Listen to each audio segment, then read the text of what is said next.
Dulu sempat berbeda pendapat dengan Anies Baswedan antara Menteri PUPR Basuki Hadimulyono tentang normalisasi dan naturalisasi, yang akhirnya pun normalisasi Kali Ciliwung mandek dan sekarang pun dilanjutkan dengan anggaran yang fantastis mencapai 5 triliun rupiah.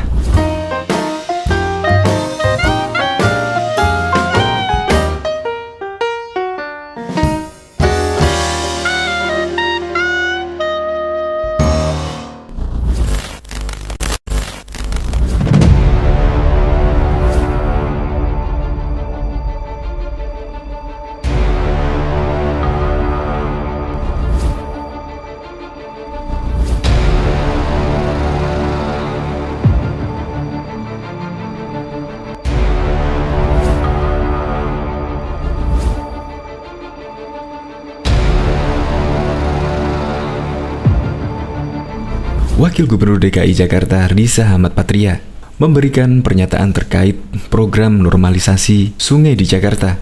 Ia menyebut program normalisasi sungai tetap akan dilanjutkan demi mengantisipasi bencana banjir. Bahkan menurut Riza Patria, Pemprov DKI menganggarkan 5 triliun untuk pembebasan lahan. Dana sebesar itu, 5 triliun menurut Riza akan dianggarkan hingga sampai tahun 2024 mendatang. Nggak dari dulu ya, normalisasi dilakukan. Bahkan menurut berita-berita yang beredar, normalisasi Kali Ciliwung mandek. Nah, kalau misalkan sungai-sungai tersebut sudah dinormalisasi, seperti kata Riza Ahmad Patria, ya kemungkinan banjir tidak seperti yang kemarin-kemarin. Ya kemungkinan banjir tetapi ya langsung surut lah, karena sungai-sungai tersebut sudah dinormalisasi. Kok baru sekarang program tersebut dilanjutkan? Apakah ini ide dari Wakil Gubernur DKI Jakarta Riza Ahmad Patria? Atau Gubernur DKI Jakarta sudah sadar pentingnya normalisasi ala Basuki Hadimulyono, yaitu Menteri PUPR. Ya semoga saja pembebasan lahan segera terlaksana dan terrealisasi, sehingga program normalisasi tidak tersendat. Karena mengetahui anggaran untuk pembebasan lahan sebesar 5 triliun. 5 triliun itu sangat banyak sekali. Untuk lebih lengkapnya simak berita berikut ini, Good News Indonesia. Belum menyaksikan video ini, pastikan bosku jangan lupa subscribe. Karena subscribe itu gratis plus bonus tonton video terbaru setiap harinya. Jangan lupa ya. Beda dengan Anies, Riza Patria sadar pentingnya normalisasi Sungai Ciliwung. Wakil Gubernur DKI Jakarta Ahmad Riza Patria memberikan pernyataan terkait program normalisasi sungai di Jakarta. Ia menyebut program normalisasi sungai tetap akan dilanjutkan demi mengantisipasi bencana banjir. Normalisasi dilakukan, Pemprov dapat tugas terkait normalisasi untuk melakukan pembebasan lahan. Bahkan, kami anggarkan 5 triliun untuk pembebasan lahan.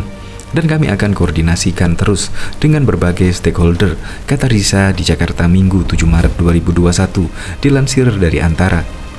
Dana sebesar itu, kata Riza, dianggarkan hingga tahun 2024 untuk normalisasi dan baru untuk pembebasan lahan di Sungai Ciliwung dan belum termasuk sungai-sungai yang lainnya. Dana tersebut di luar dari anggaran untuk penanganan banjir yang disebutkan Riza nilainya tidak pernah kurang dari 2 triliun setiap tahun. Itu artinya lebih dari 20% belanja modal, ujar dia. Namun demikian, Riza sempat menyebutkan bahwa dalam penanganan banjir di Jakarta, Pemprov masih membutuhkan dukungan selain dari pemerintah pusat termasuk juga dari DPR RI. Kami koordinasi terus dengan Kementerian PUPR termasuk dengan Komisi 5 DPR RI untuk memberikan penguatan dan dukungan anggaran bagi penanganan banjir di Jakarta, termasuk untuk pembangunan waduk, tuturnya Sabtu 6 Maret. Wakil Gubernur DKI Jakarta Ahmad Riza Patria menyatakan normalisasi sungai tetap dilakukan. Kebijakan ini diperlukan untuk mengantisipasi banjir di ibu kota. Pemprov dapat tugas terkait normalisasi untuk melakukan pembebasan lahan. Bahkan kami anggarkan 5 triliun untuk pembebasan lahan dan kami akan koordinasikan terus dengan berbagai stakeholder, kata Riza di Jakarta Minggu 7 Maret 2021. Menurut dia, dana sebesar itu dianggarkan hingga 2024 untuk pembebasan lahan di Sungai Ciliwung, belum termasuk sungai-sungai lain. Itu artinya lebih dari 20% belanja modal. Namun demikian, politikus Partai Gerindra itu sempat menyebutkan dalam penanganan banjir di Jakarta, Pemprov masih membutuhkan dukungan. Selain dari pemerintah pusat, kami koordinasikan terus dengan Kementerian PUPR termasuk dengan Komisi 5 DPR RI. Diketahui sebelumnya, Menteri Pekerjaan Umum dan Perumahan Rakyat PUPR, Basuki Hadimuljono menegaskan enggan berdebat dalam penanganan banjir dengan Gubernur DKI Jakarta Anies Baswedan. Keduanya memang berdebat pandangan soal program normalisasi Sungai Ciliwung. Anies menganggap skema normalisasi tak efektif meredam banjir di Jakarta, sedangkan Basuki menganggap kawasan bantaran sungai yang dinormalisasi sepanjang 16 km aman dari luapan air. Tapi yang belum dinormalisasi justru tergenang. Itu harus melihat detail, lihat skemanya, jangan enggak mau berdebatlah. Saya tidak dididik untuk berdebat, ujar Basuki di kantor Kementerian Maritim dan Investasi Jumat 3 Januari 2020 yang lalu. Basuki mengatakan ada beberapa langkah yang bisa dilakukan, yang terbagi menjadi 3 bagian, mulai dari hulu, tengah hingga hilir. Untuk bagian hulu, Basuki tetap melanjutkan pembangunan bendungan di kawasan Bogor. Kemudian di tengah, yakni normalisasi, tetap dilakukan pelebaran bagian tengah sungai untuk menampung air jika volumenya meningkat. Kemudian yang ketiga, yakni melakukan sudetan atau pengaliran air dari Sungai Ciliwung ke banjir Kanal Timur. Namun proses ini masih terkendala oleh pembebasan lahan. Apalagi proses ini dikenalkan membutuhkan pendekatan yang intens kepada masyarakat. Kami nggak bisa turun untuk sosialisasi masyarakat, percepat pembebasan lahan tergantung Pemprov DKI Jakarta, papar Basuki. Sebelumnya Basuki juga sempat mengeluhkan proyek normalisasi atau naturalisasi Sungai Ciliwung. Beberapa pihak bahkan menyebut bahwa normalisasi ini dianggap mandek di era Gubernur DKI Jakarta Anies Baswedan. Mohon maaf Bapak Gubernur, selama penyusuran Kali Ciliwung ternyata sepanjang 33 km itu yang sudah dinormalisasi 16 km. Ujar Basuki di Monas, Jakarta Pusat, Rabu 1 Januari 2020 seperti dikutip dari detik.com. Menurut Basuki, daerah di sekitar wilayah sungai yang sudah dinormalisasi terlihat tak tergenang banjir. Kondisi itu tampak berbeda dengan wilayah yang belum dinormalisasi. Di 16 km itu kita lihat insya Allah aman dari luapan. Tapi yang belum dinormalisasi tergenang, ungkapnya. Anies menepis pernyataan Basuki. Ia berujar normalisasi sungai tidak akan berfungsi dalam kaitannya menghadapi banjir jika tidak ada pengendalian air dari daerah di selatan Jakarta.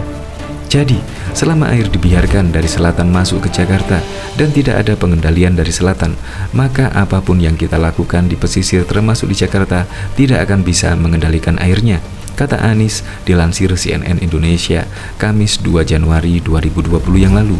Jadi, selama air dibiarkan dari selatan masuk ke Jakarta dan tidak ada pengendalian dari selatan, maka apapun yang kita lakukan di pesisir termasuk di Jakarta tidak akan bisa mengendalikan airnya, kata Anies dilansir CNN Indonesia. Ia pun memberi contoh normalisasi di kawasan Kampung Melayu yang dilakukan pihaknya, namun tetap mengalami banjir. Artinya kuncinya itu ada pada pengendalian air sebelum masuk pada kawasan pesisir, kata Anies. Risa Patria juga mengungkapkan hambatan yang dialami Pemprov DKI Jakarta dalam pembebasan lahan dan normalisasi sungai, yaitu Pemprov yang terhambat oleh persoalan sengketa tanah.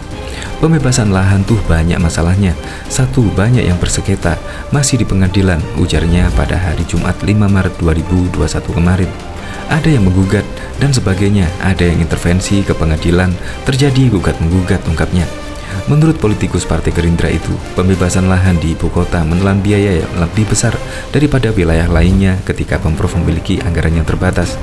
Ia menjelaskan bahwa pembebasan lahan memerlukan biaya yang tidak sedikit, sehingga Pemprov harus menganggarkan minimal 5 triliun hingga tahun 2024. Biaya tersebut belum termasuk normalisasi dan yang lainnya. Itu artinya lebih dari 20% modal belanja. Sementara itu dilansir dari pikiran rakyat Tasikmalaya.com, dari antara terkait normalisasi sungai akan dilaksanakan di Sungai Ciliwung dan sungai-sungai lainnya. Normalisasi dilakukan Pemprov dapat tugas terkait normalisasi untuk melakukan pembebasan lahan tutur wagub pada hari Minggu 4 Maret 2021. Bahkan kami anggarkan 5 triliun untuk pembebasan lahan dan kami akan koordinasikan terus-menerus dengan berbagai stakeholder. Risa Patria menerangkan bahwa Pemprov masih memerlukan dukungan selain dari pemerintah pusat juga dari DPR RI guna menangani banjir di Jakarta. Risa Patria mengungkapkan Pemprov DKI Jakarta berkoordinasi dengan Kementerian PUPR BWSCC, dan Komisi 5 DPR RI untuk memperkuat dan memacu anggaran bagi penanganan banjir di Jakarta, juga untuk membangun waduk dan lain sebagainya.